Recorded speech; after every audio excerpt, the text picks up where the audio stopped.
Hey guys, so I'm just coming back on here really quickly. Um, I was thinking a lot, which I usually do before I get into these moods where I kind of want to just sit here and bust out a video. But so I'm at work and I was just thinking to myself, you know, the thing about white supremacy is that it's a concept, but it's a concept just like any other concept or any other adjective that can't really prevail unless both parties are participants in it. And I know this is something that a lot of Black people are probably not going to want to hear, but in order to rectify a problem and bring healing to our community, we actually need to understand not only the white supremacist mentality, but also the mentality of many people in the Black community and how our mentality is actually helping to sustain white supremacy. Because again, someone can tell you that you are whatever they want to tell you that you are, but unless you own it, internalize it, and become it, it doesn't even matter. And so, in a lot of ways, the mentality of the Black community need to change in order for white supremacy to die out. As it's current, there's a lot of people in the Black community that's really advocates for white supremacy, and they may not feel like they're an advocate because they're not saying, well, I like white supremacy and it should prevail, but there's a number of different attitudes, actions, and thought processes that lead many members in our community to actually help white supremacy thrive. And I know a lot of people are going to say, well, you can't generalize the entire Black community. Well, you can't, but then if you think about it, you don't need to know the mindset, the exact thoughts that are going through every individual in the Black community's mind to know that the majority of us do not have the proper mindset. And if we did, we would not be in this current situation that we're in. We wouldn't have to try to figure out how to dismantle white supremacy. So what I did is I wrote a list of some things just from my perspective that I feel like need to occur within the minds of the Black community in order for white supremacy to actually die.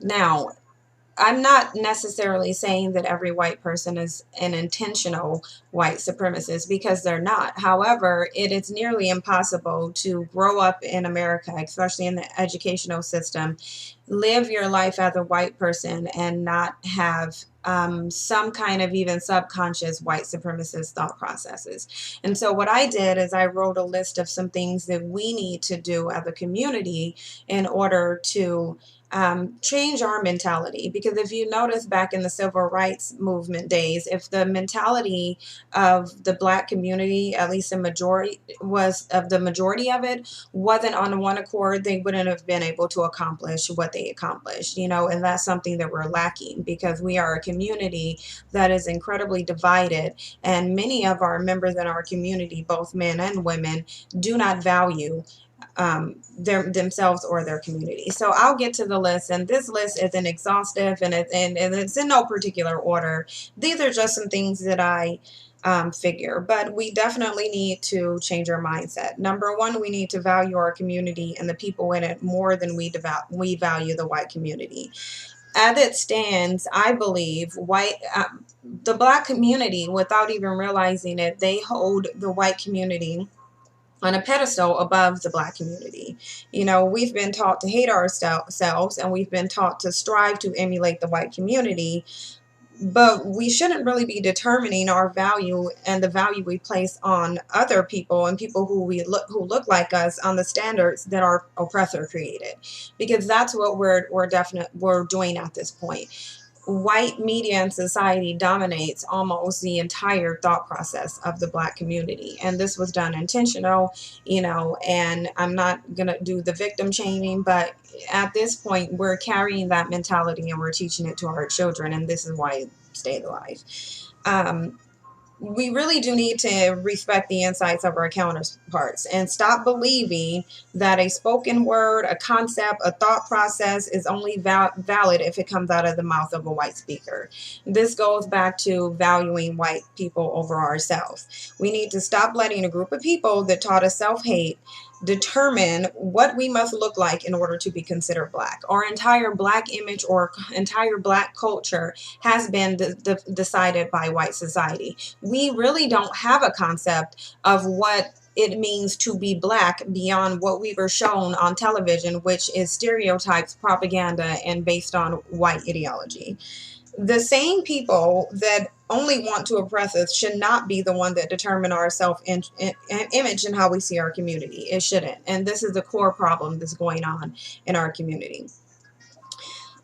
Another thing we need to do is understand that white supremacy shows us and tells us every day in different ways that they believe that we're inferior to them. They don't necessarily have to come out. Some actually do and say you're inferior to me to tell you that.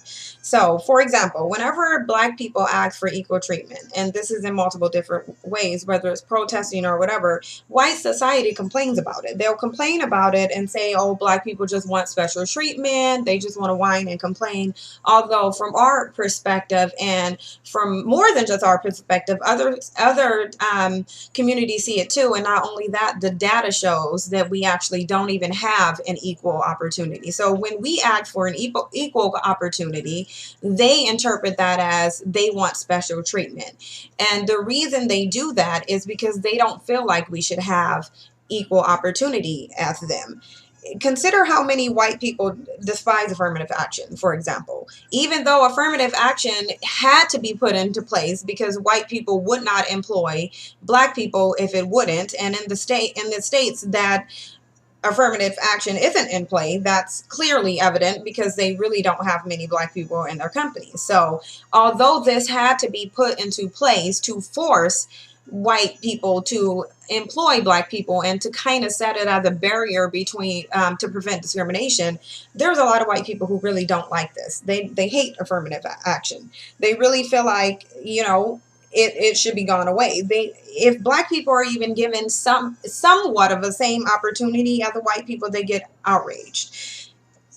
Another fact is, notice how in our society today, a lot of white people will tell you, oh, we have a black president, so we have so much progress, we've moved on, we're not in a racist society, despite the fact that America has literally, since its inception, had one black president as opposed to the other 40 white presidents, 40 or more white presidents. So the bottom line is this is clearly not equal, and it will not be equal unless you have equal black men president as white male presidents. But for some reason, they think a 40-to-1 ratio is equality.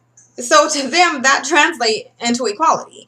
And that doesn't make any sense. So that will illustrate to you the mindset. To them, inequality is actually equality as far as they're concerned. And if you ask for actual equality, you're asking for better treatment.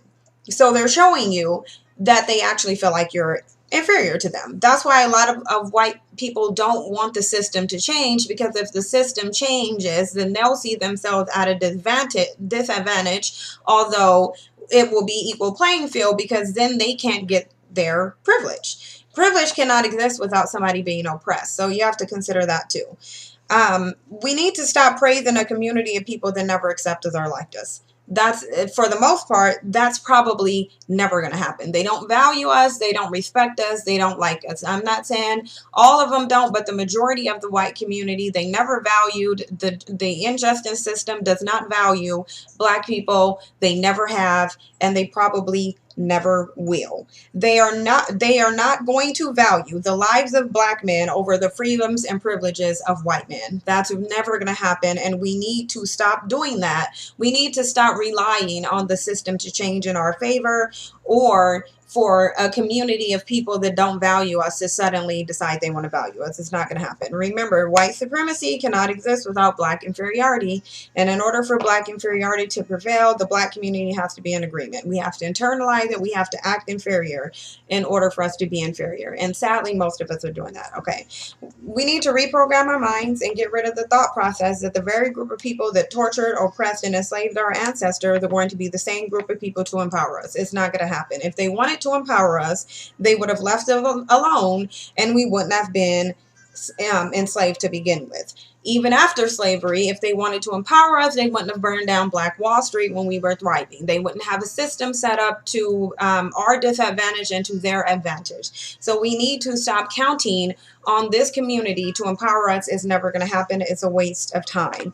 It is not to their best interest to empower our community, because that to them, our empowerment to them, equates to their oppression, and they would prefer you to be oppressed rather than they be oppressed. And even though we could literally be thriving on our own, not thinking about them, as people were in Black Wall Street, they will still get jealous and feel, and because they'll see naturally what's really going on. That's why you have a system designed to prevent you from thriving, because it doesn't suit their self-esteem, because they're going to see reality. And so that's what it is. So people, stop saying and telling me that white people fought to get Black people out of slavery. It doesn't matter. It doesn't matter. If we wouldn't have been enslaved to begin with, then you wouldn't have had to fight to get people out. So that's just like someone burning down my house and then I'm thanking them for building me another one. If you would have burnt my house down, I would have had one. So I'm not going to thank you for correcting or attempting to correct a mistake that you should have never made. And they didn't even really correct the mistake, because we're still mentally enslaved. So there goes that. We need to stop thinking that the white community knows what's best for the Black community. That in terms of education, in many different areas. We're trusting a very group of people that's given us no reason to trust them. We trust the white community with our actions more so than we trust our own community, despite the fact that these are the very group of people that are the reason our community is in the condition that it's in. So I don't get it. But as it stands, the Black community trusts the white community far more than they trust their own community, despite the fact that white supremacy is responsible for almost all of the oppression that the Black community faces. Literally, our community has been given every reason not to trust anything that derives from white society, but we trust them with almost every area of our life. So that's really the interesting thing to that, and that's something that you guys can marinate on. We need to stop asking for a system that was designed to ensure that we only see injustices to give us justice. If we want justice, we will have to take it. You have never seen in history white society just give Black people justice. We've had to fight for it continuously. So if we want it, we're going to have to take it. Bottom line, we need to abandon the belief that Black people are not allowed to have pride in being Black. And if we have pride in ourselves and our community, we are by default being racist and against white people. Why is it that every other community is allowed to have pride but us? If we have Black pride, then we're radical. If we talk about Black empowerment, then we're radical. We hate white people. We're racist. We can't even be racist, but somehow we're racist if we love our own community. We're not allowed to, obviously. Think about this in relationship terms to make it make more sense. If you love yourself, that doesn't mean that you don't love your partner that you're with. You still love the person that you're with, your husband, your wife, your girlfriend, boyfriend, whatever. You still but you love yourself as well. So being Black and loving Black people in your community does not mean you have to hate the white community. It's acceptable for every other group of people to love themselves and to have cultural pride except Black people. And I'm going to tell you why. Because if you have cultural pride, then white people cannot have their privilege. They can't feel superior to you if you feel love for yourself and love for your people. And that is why they spent so much time tearing you down and getting you to hate yourself so that you can embody inferiority and then they can be superior. So that's what's going on with that. We also need to stop looking at a group of people that historically have been morally bankrupt as the paradigm of morality. This is the one that kills me, because if you go through history, you will see that white people have and still are showing us that not only do they lack morality, they have no boundaries and will kill, rape, pillage, and murder anyone, including their own communities and families, to obtain power.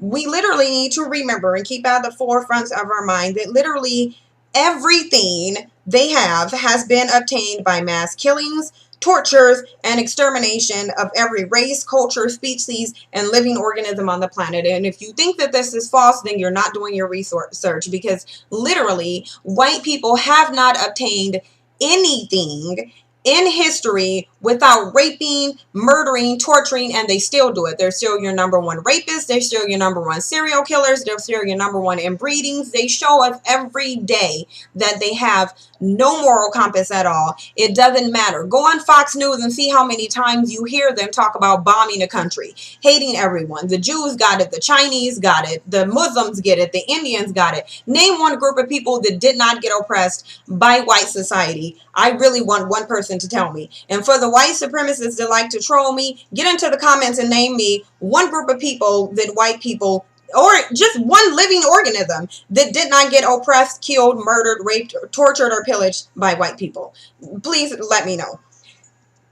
My final thing is, we need to never forget that white supremacy does not have our best interest at heart. They do not have our best interest at heart. They will not have our best interest at heart. The sole purpose of white supremacy is to destroy black people. That is the sole purpose of it. They eat, sleep, breathe killing and destroying the black community. And so my thing of it is we need to stop thinking that somehow this system of white supremacy is going to somehow change itself. That's not in the best interest of it. It was created and designed to destroy you. And that's why you see it destroying you and oppressing you. The data shows it. So we really need to change this mindset that we have. We really need to take back control over our psychology, because as it stands, white society and white supremacy dominates every aspect of our life. We have no freedom. We are not free from slavery. We are just in a different type of slavery. This is a remix to slavery. This is mental slavery, which is actually more effective than physical slavery, because they don't even have to do anything to your body, because they already have your mind. They control your mind. So therefore, the work is basically already done for them. That's why it's so easy to go out and kill black men physically, because they've already killed you mentally. So until we change our mentality and look at the depths of who we actually are and how great we are, because you can best believe they know how great you are. That's why they already know how great we are. That's why they spent so much time getting us to believe that we're not great. So until we change our mentality, their mentality is not going to change. Until we change our mentality, we will not have the mental fortitude to actually dismantle white supremacy. So I hope you guys marinate on that, get in the comments and let me know what you think. Like, comment, and subscribe and share. And thanks for watching.